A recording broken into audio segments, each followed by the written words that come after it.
In this video, I'm going to show you how to get started with PhraseExpander. To create our first template, we click New Template and type or paste our text into Quick Edit. As we type, PhraseExpander automatically adds a description. We assign an abbreviation to launch the template, and we can edit the description to something more meaningful. The abbreviation that we've created is detected in any application and when typed will trigger the insertion of the associated template. For a quick test, we can type it in the test pad.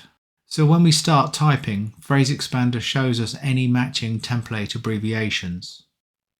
We don't need to type it in full, as Smart Complete shows matches after we've started typing the first 2 characters of the abbreviation.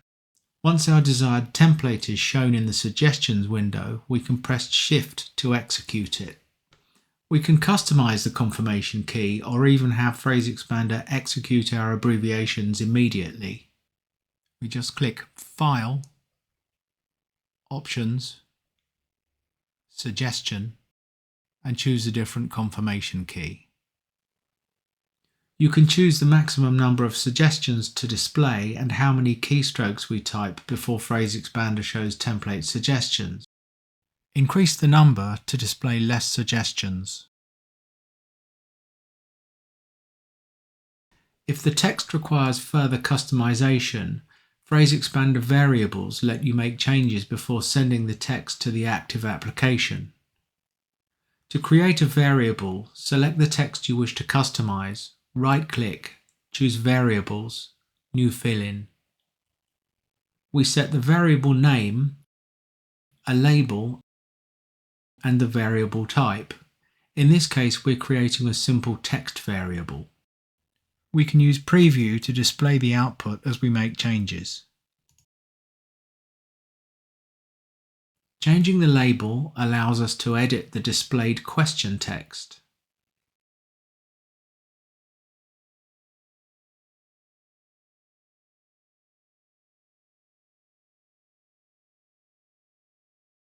Following the same steps, we can add another variable for age. So we right-click, choose Variables, New Fill-in, and assign the variable a name.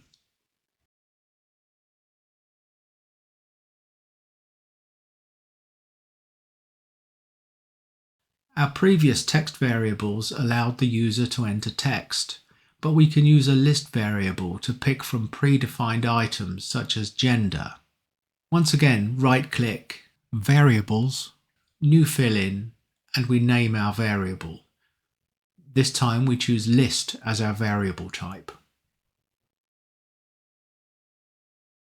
And now we just add our predefined list items. Adding an asterisk to a list item will pre-select it when the template runs. And again, Preview will show us the output.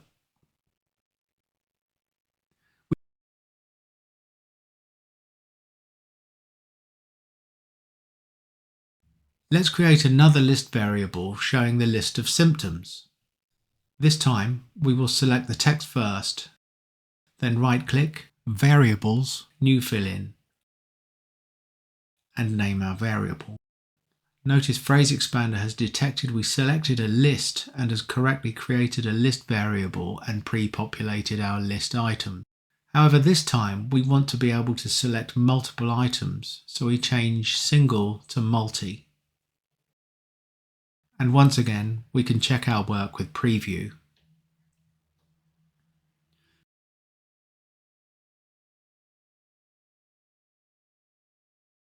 And finally, we can use the date variable to automatically enter today's date. To do that, once again, we right-click, but this time we select Data, Date Time.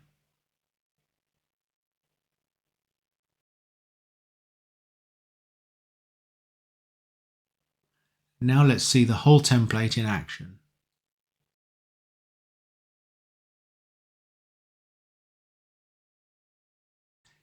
Here we see the output change as we enter the patient's name and age and as we select our options. And PhraseExpander has generated the final output based on the selections made.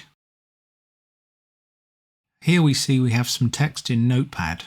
We can easily turn this text into a PhraseExpander template by selecting the text and pressing Ctrl-Shift-W.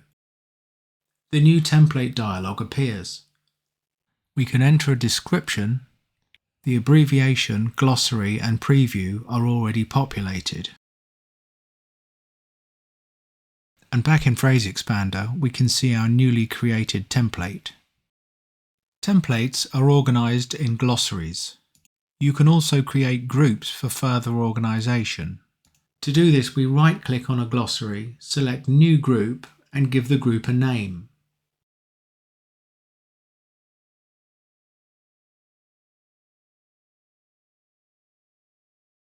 And we can drag and drop the templates to our desired group. Sometimes we may wish to disable a glossary so that abbreviations contained within that glossary are no longer detected. We can both disable and re-enable the glossary by clicking the status icon in the glossary panel. You can also track your template usage and stats in the usage stats. PhraseExpander reports the number of templates triggered and time saved. Please remember that your templates and glossaries are stored locally in the PhraseExpander.pedb file. You can locate that by clicking here.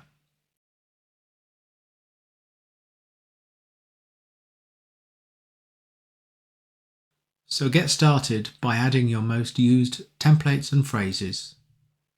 You can do that directly in PhraseExpander or by selecting the text you want to save and adding it to PhraseExpander with the Ctrl-Shift-W shortcut.